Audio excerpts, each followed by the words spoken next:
Ah, Inam ata.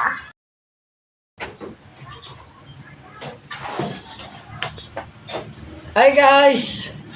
Kain po!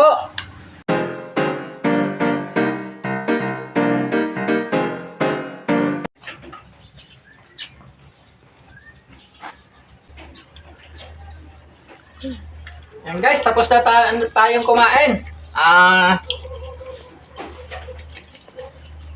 Linisan ko muna itong itlog bago ako aalis. Nga pala, kapipick up lang yung naipon nating itlog. May 150 lang na naibenta tayong goods. At yung mga sariwa po, ito, nililinisan natin. Nasa 290 po ito. Hindi ko na po binentang sariwa kasi ang mura po ng ng presyo. Kaya gawa tayo ng paraan para kikita naman tayo. Kasi ang baba na po yung production natin, nasa 140 lang everyday. At ang baba pa ng presyo. So, gawa tayo ng paraan guys. Para yan nga. Kikita naman konti. Yun.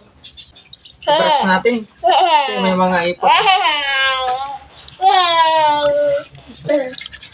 Yun. Tsaka natin babanlawan sa malinis na tubig. Yun.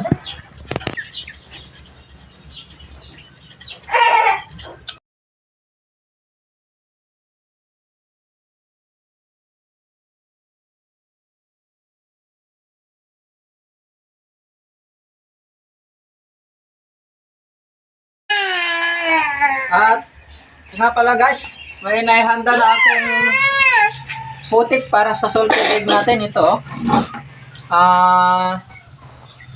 putik galing sa punso at blend ko lang po ng electric grill. May improvise akong pang mix para talagang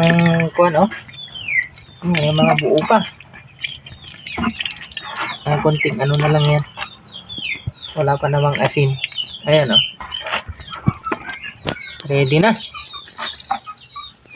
Tapusin na lang linisin to at atin nang ibababad.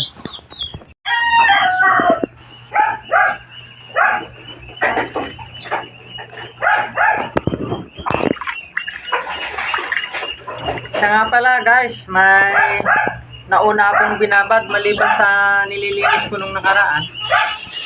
May mga naunang naibabad na.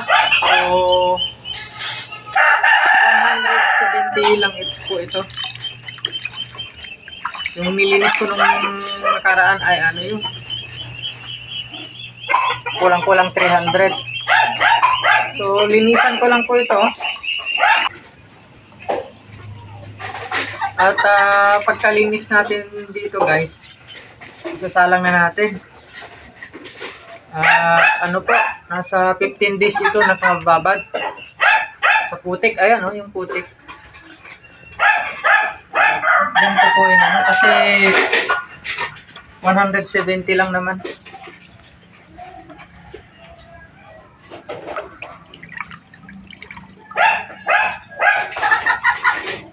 Kasalan ko nito, si Mrs. na lang siguro yung tutuloy guys, yung magkukulay.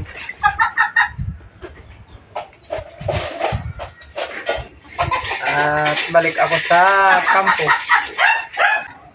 At pagbalik ko, galing na naman sa ating itikan.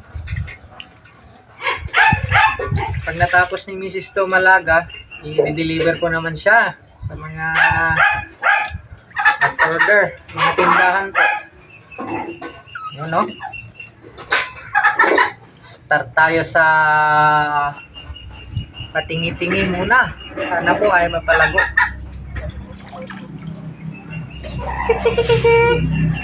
Extra mo.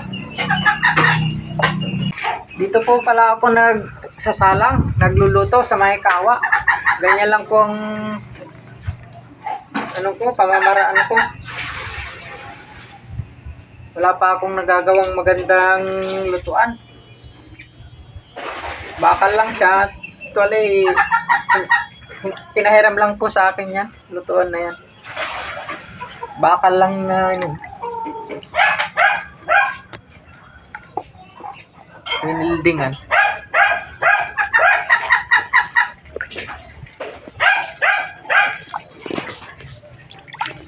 Yan napakinis guys.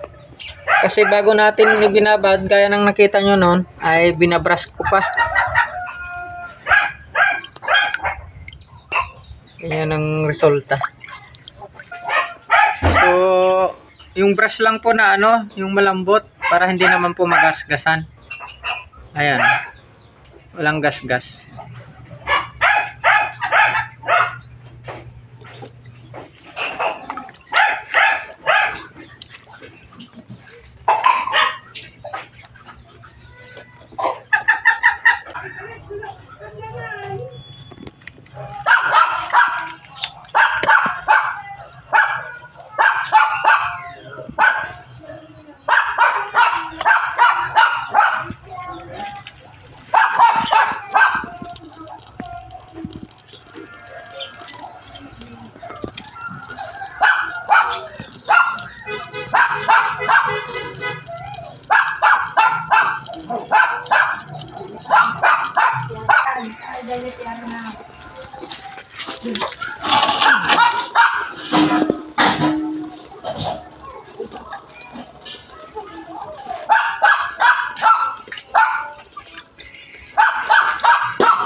Sarabasa kung tubig, jaya ni Balong, jaya to. Kang kamar arun. Ay sa bagay, takan to lang ako. Kumarong kalata, magluluto. Pala guys, papakulan ito ng mga 5 hours. Para maabot natin yung texture na nagmamantika. Pero papakulaan muna siya bago tayo mag-start sa bilang na Pag kumulo na saka lang i-set yung oras. Ito sabihin bilang ng oras na 5 hours. Ganun po. Tsaka dapat guys, pagkakulo na ito, yung tubig, na siya, dapat mahina na lang yung apoy, as in mahina. Pwede na yung kung madaming baga yung kahoy, puro baga na lang para hindi po magka-crack.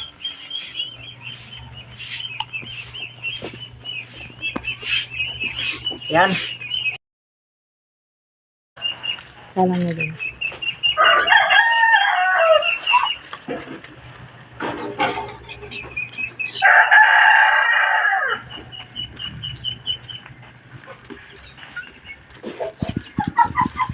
kunin mo to Balong kung na-apoy na to.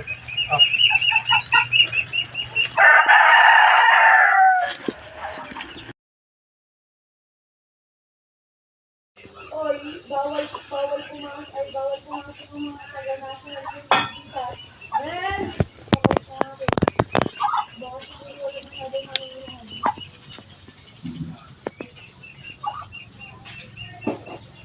Ang mga korte naman sa laban natin. Ano yung November 10